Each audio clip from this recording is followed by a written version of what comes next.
Mr. Power, thanks for agreeing to an interview here. Ian Lamocca is saying the reason he hasn't published your 62,000 word defence is because you never asked him to. I just want to pick up, doesn't natural justice dictate that both sides of a story need to be told? Should you have had to ask him? Shouldn't he have asked you? I think that firstly, when you have a report prepared which is intended for use in discipline proceedings at a hearing, it's designed in a particular way. It's designed to present the evidence that people have to offer, and those witnesses would then be cross-examined, and you'd hear both sides of the argument over a series of days. One of the problems with all of these reports is that I have a full copy of the Wiltshire report. It fills 2 large packing cases. It will take you about a fortnight to read properly. My own report, my own statement, is 62,000 words. It would take you a day or 2 to read properly. You can't translate that into media soundbites. So, our position always was that firstly, if it's not going to go through discipline hearing, Lamocca shouldn't have released the report at all. And if he was going to release it, he ought to release it alongside my own report. Now, he denies that that was ever asked, and I'm sure that we're going to produce letters very soon, which will show that what he's saying there isn't quite true. That it was always made very clear, firstly, we oppose the release of the report, but secondly, if the Wiltshire report was going to be released, we wanted it released alongside the defence case. I think that's only fair. It's only fair that people should see both sides of the argument. What you're getting now is a cherry-picking of one side of the argument, as if it is uncontested truth. Of course it isn't. well, exactly. The point I'm trying to make here is his argument is the reason he's published it is because he wants as much information in the public domain, and obviously that can't be. I can't see how that squares up with not publishing your defence. No, well, I think when he says he wants as much information as possible to reach the public domain, what he's actually saying is, what he actually means is, he wants as much information as possible that suits his side of the argument to reach the public domain. What he doesn't want is balance and fairness, and balance and fairness would mean that he complies with my long-standing written request to release my side of the argument as well. People can see both sides of the case. Let me be absolutely clear. Nobody's claiming that the investigation, the abuse inquiry, was a perfect operation or mistakes were made. No operation is perfect. Mistakes always are made. What we're saying is that nothing that went wrong was so gross or so mishandled that it justifies the very heavy-handed treatment that the Jersey government has given it. This is massive overkill of a problem that could have been dealt with in a very different sort of way. And it is, if you like, trying to make an example of somebody who is seen as threatening to government control of what goes on. The whole idea of independence in policing, a police force that can perhaps stick its nose into corners where it isn't invited, is something that a lot of Jersey interests are very hostile to. An old Islander once told me very early on that, look, you've got to understand what these people want is a police force that catches burglars, arrests drunks on a Saturday night, and otherwise minds its own business. Now, when the police force stopped minding its own business, it became a problem for certain interests. I think Senator Lamocca represents those interests very well, and those interests are now trying, if you like, to put policing back in its box. And the way that they've treated me and the way they've treated others is an example of that behaviour. Okay. Now, what I want to do, because we're saying about natural justice and as much information as possible to tell all sides of the story. Successive HMIC, Her Majesty's Inspectorate Constabulary reports concerning yourself and former Detective Chief Officer Lenny Harper, the APPO reports were all glowing and in complete contradiction to Wiltshire. Have you got a theory as to why the mainstream media never mentioned this? Why do you think Ian Lamocca didn't give state members or the public the ACPO reports and the rest of it. He's given Wiltshire that says one side of the story, doesn't give your defence, and doesn't give any of the ACPO reports, any of the HMIC reports. Have you got a theory as to why this is going on? Well, I think if you accept the principle I explained earlier, that Senator Lamarckland has positioned himself as advocate for one side of the argument, I think any idea of balance or fairness has long since gone out the window. He, if you like, is the lawyer representing the establishment case on this, and so there could be no question of him introducing material which didn't suit his argument. He wouldn't see himself as the person who was going to do that. I think you're right, Neil, to draw attention to the HMI reports and the ACPO report. You should go back to the HMI reports, because the HMI reports, Her Majesty's Inspectorate of Constabulary, who are the recognised independent authority on quality of service in policing, were very positive about the way the force was being managed throughout the years when I was Chief Officer. But they did repeatedly express one particular concern. And the concern that they expressed was that there was far too much or too little distance between the force and political leadership.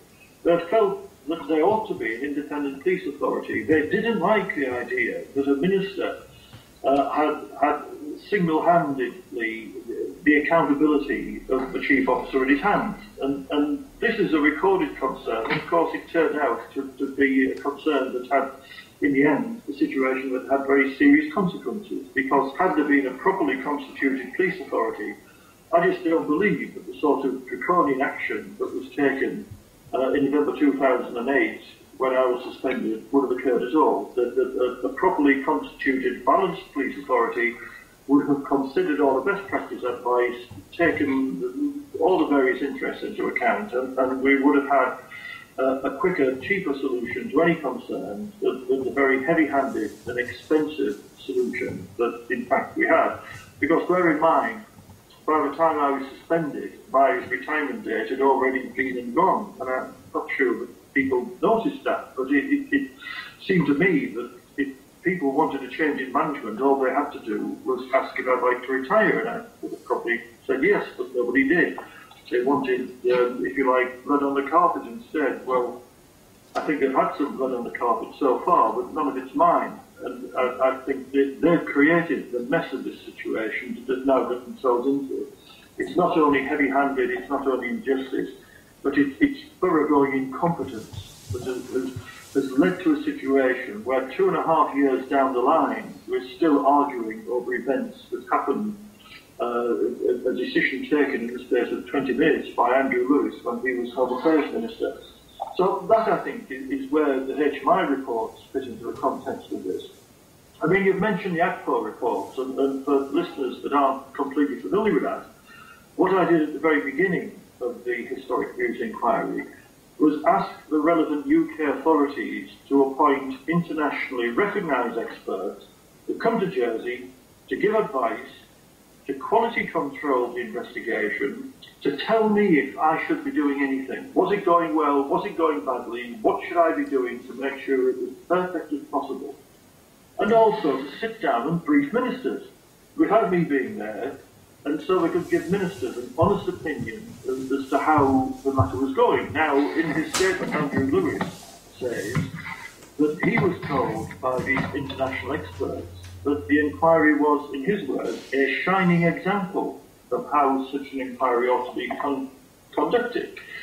We have the written reports that were presented to me, and they give me a list of jobs to do. You can improve the investigation if you do matters 1 and 6. And then they come back 2 weeks later and say how pleased we are that the Chief has actioned all the recommendations that were made earlier. These experts were not appointed by me. They were selected by the competent UK authorities, and they gave a very positive picture of the investigation. Now, you've since had people who call themselves experts, and I don't think if you looked objectively at the qualifications of the Chief of by Wiltshire and the qualifications of the people who worked for the ACPO team who are on the investigation, there'd be any comparison. You know, there is no comparison in the expertise. The UK authorities sent men and seriously senior detective experienced detectives, recognised at an international level. You know, you can Google these people and you find international recognition of their expertise. I think that you'd find it hard to find any international or even national recognition of the expertise of the people who came from Wiltshire. I mean, to me, if you actually try to read the Wiltshire report, in just reading that report, you learn quite a lot about the people who wrote the report. For example, they're not very good at writing reports, and they seem sometimes to have a bit of a difficulty with the English language. Clarity is not frequently found. The message is muddled. You find yourself having to read some paragraphs over and over again to try and work out what they're actually attempting to say. And of course, what we haven't been provided with is the bundles of statements that are supposed to back up what is in the Wiltshire report. Now, I have those bundles of statements. And what you should be able to do is to look at the text of a report, then go and find the witness evidence in the statement which backs up what is in the text of the report. Sometimes you can do that, but sometimes you can't. Sometimes things appear in the report without being supported by evidence. Sometimes things appear in the report which seem to be contradicted by what is there in the evidence. I've got to say the use of the evidence is very selective. And it's not a quality piece of work. And in case anybody thinks, well, he would say that, wouldn't he? Just look at the evidence that's out there. This is an investigation that cost nearly £1 million, over £1 million, that lasted nearly 2 years, and that failed to produce a discipline charge. Now, how many prizes do you win for that? This is just an example of an investigation that seemed to acquire a life of its own, and it eventually finished by dumping a lot of reports on people's desks and the authors running away. It isn't a credible piece of work at all.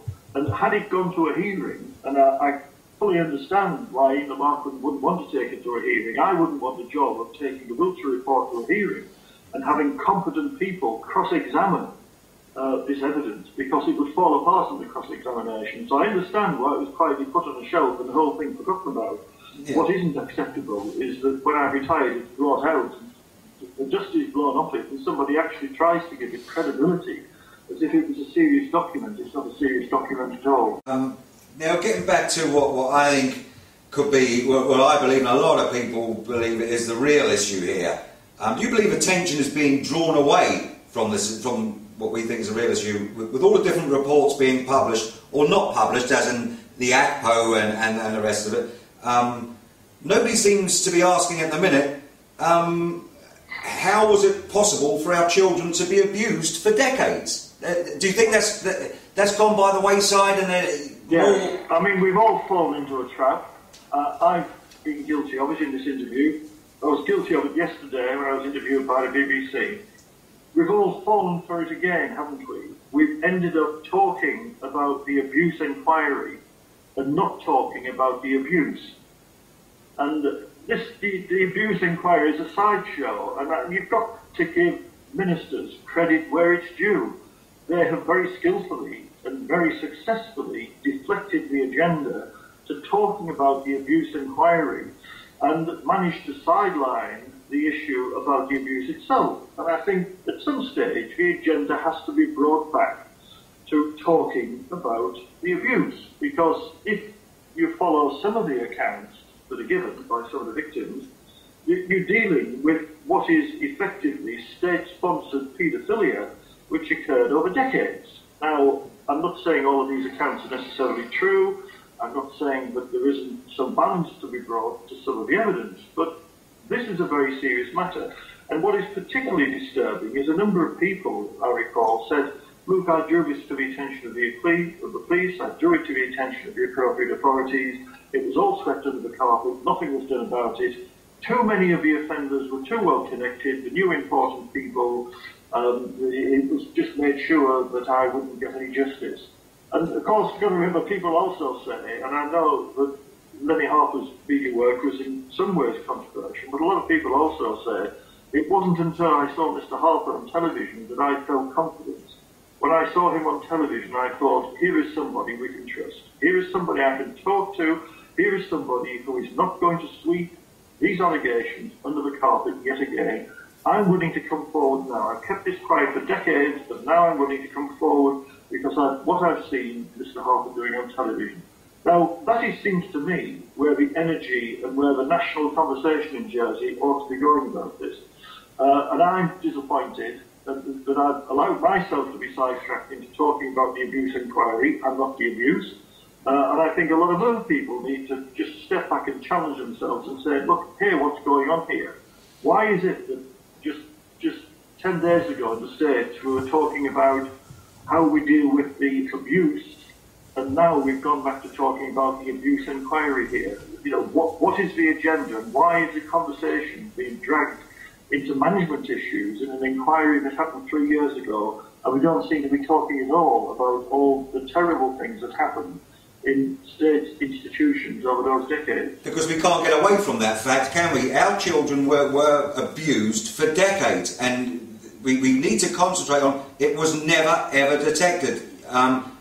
We need to, well, do you agree? We need to concentrate on how this was allowed to happen for decades and what we can do to stop it happening again. I think we need somehow to stop ourselves getting sidelined into talking about the abuse inquiry, and we need to talk about the abuse. And that is, I think, a wider conversation for Jersey to have. I'm tired of defending my role in the abuse inquiry. I'm quite proud of the part that I've played in that, because what we did was break down the barriers. Now, some people might have said that we broke down the barriers with a sledgehammer when we could have done it another way. Well, I didn't see anybody else breaking down the barriers over all those decades. No. We broke down the barriers, and we created a situation in which people felt confident to come forward. That was the achievement. I always recognised that there was going to be a point where other people needed to take that inquiry forward in a more conventional way. But I think, if you like, the initial shock and awe treatment, where we broke down the barriers, where we created that wide acceptance that this was a once and for all opportunity to put all of this behind us, and to bring everything out in the open and to end all the arguments, I think that was a very positive achievement. I'm sorry that the actions that were taken in November 2008 have effectively reopened all the suspicions about the dark side, about the cover-ups and all that sort of thing. Because if we'd have continued to conduct the inquiry in the way that I envisaged, then all of the arguments would have been put to an end, I believe. I don't think everybody would have been satisfied. I think a lot of people would still have got away with it.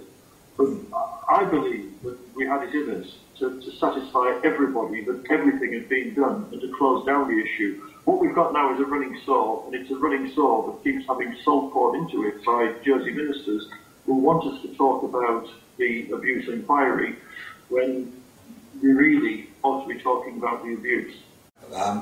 Okay, so with this, what I want to just get on here is the Home Affairs Ian Lamarca. We know he's a former magistrate.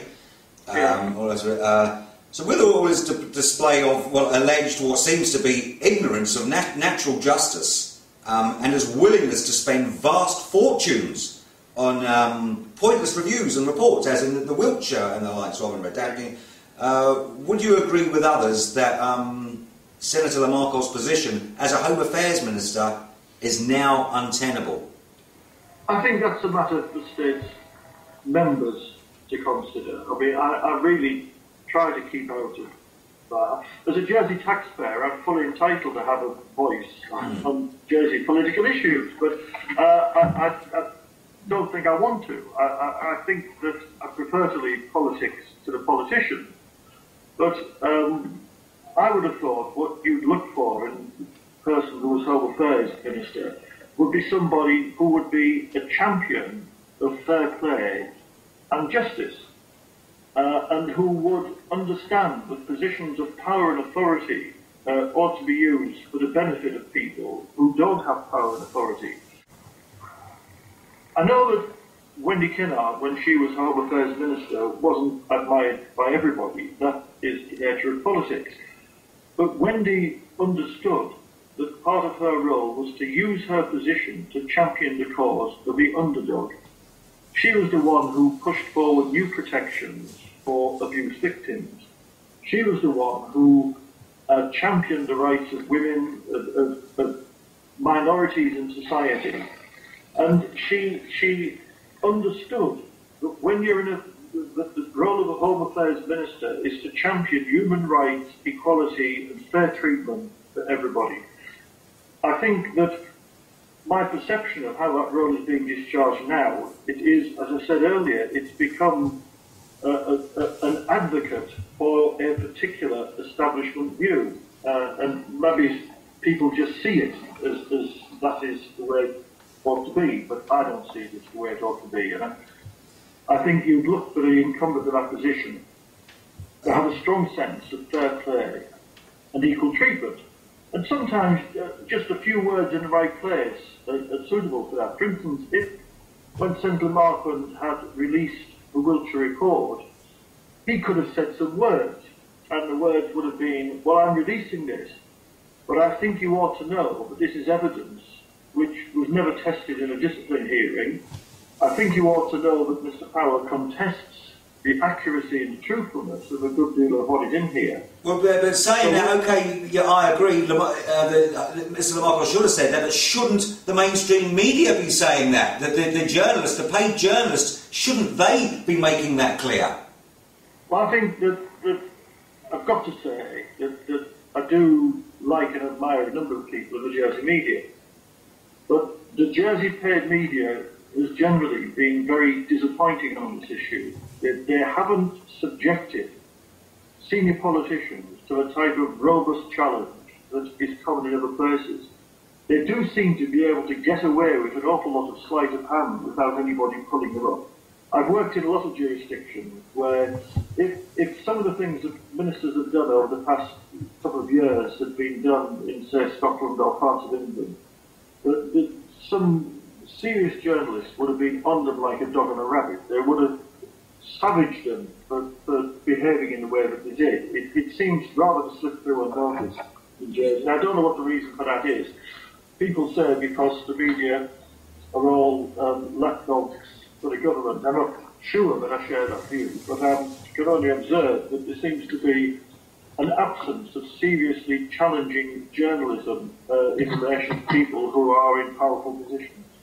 Yeah, that which is such a shame for us, because this is why we're, bloggers like myself are having to do what we're doing. We shouldn't need to do this, is my belief. But that's for another day. Well, I think I've got to say, Neil, people like yourself bring a good, fresh dimension to the Jersey political debate. I mean, I don't necessarily agree with everything you do, but that's not the point, is it? The point is that there are certain opinions and voices which need to be heard, and they're not getting heard through the conventional media and political process. So I think what my argument is there is I shouldn't be having to do what I do.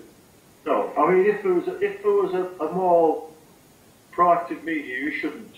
But I think it's the way of the world now, that the sort of people's media, the honorary media, if you want to call them that, are bound to be influential. And I just fully applaud that. People ought to be able to look at different perspectives, and I don't think you get a big mix of views in the paid media in Jersey. But I think that the unofficial media, if that's what you call yourself, it often presents a very different picture. Yeah, well, we're actually called that. They've made a name for us. We're the unaccredited media, but that doesn't really mean a great deal. Yes.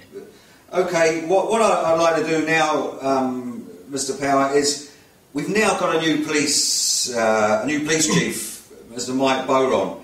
Have you got any advice for him? Well, I think he's a very senior and respected officer who I'm sure will ask for any advice from me if he wants it, but I suspect he might get his advice from elsewhere.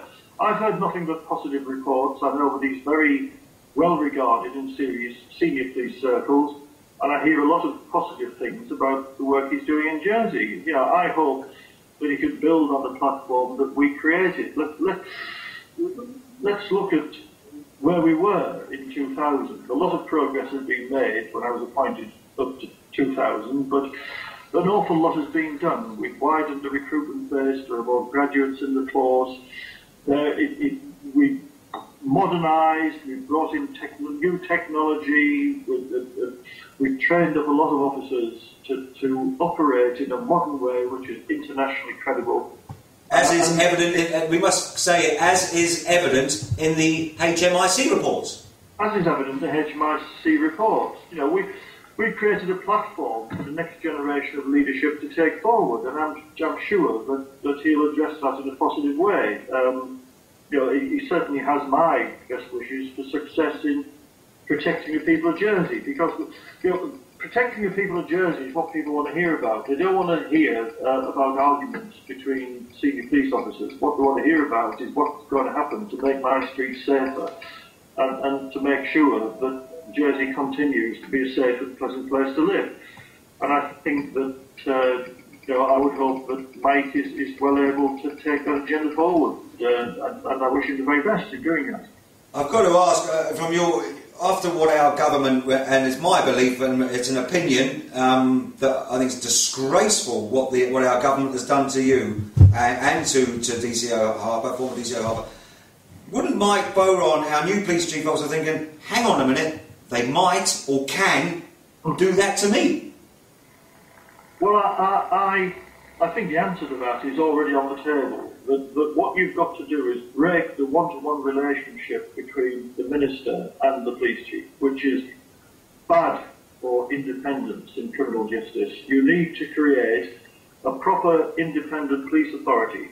Now, I know that Mike has been promised that, but I was also promised it when I was appointed in 2000, and quite honestly, if they'd have told me then that you'll end up in a one-to-one accountability with a single politician, I wouldn't have taken the job in 2000. I took the job in 2000 because I was promised that I'd be working to a proper independent police authority. Now, I know that promise has been repeated, but this term I have, it's a Jersey promise. It might happen one day, but time moves at a different pace in Jersey sometimes. An independent police authority is being promised now. It was promised to me on the day of my appointment in 2000. It hasn't happened yet. Okay, I'd like to, just before we end, is, well, I think there should be again, I'd like to get back again to the real issue. Thank you very much for this in-depth interview. I know it's a chance that you're not able to get with the mainstream media, and it does deserve more.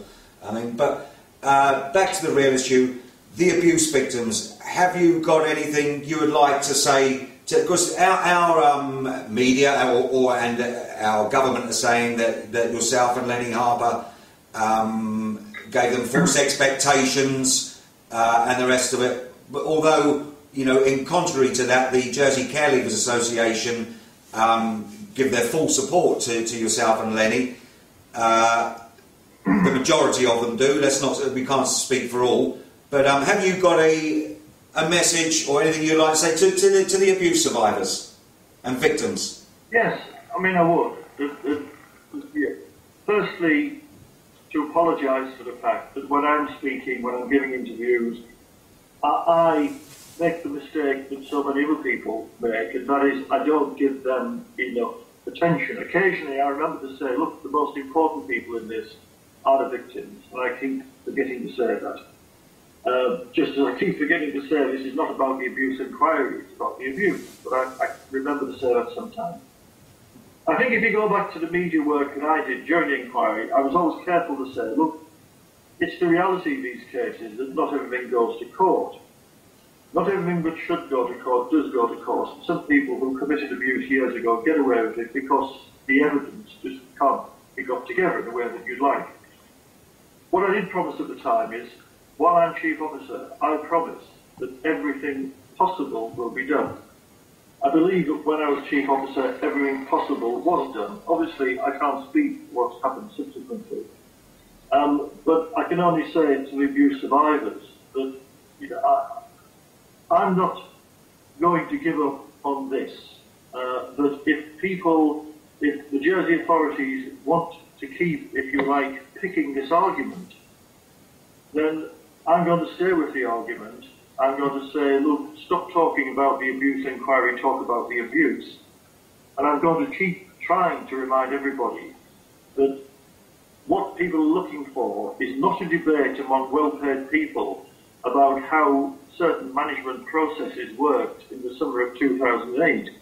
What they're actually looking for is solid information about what Jersey is going to do about the historic child abuse problem and how it's going to convince everybody that that sort of thing cannot possibly happen again and that everything possible is being done.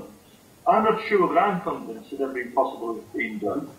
I'm not sure that the island is convinced that everything possible has been done already.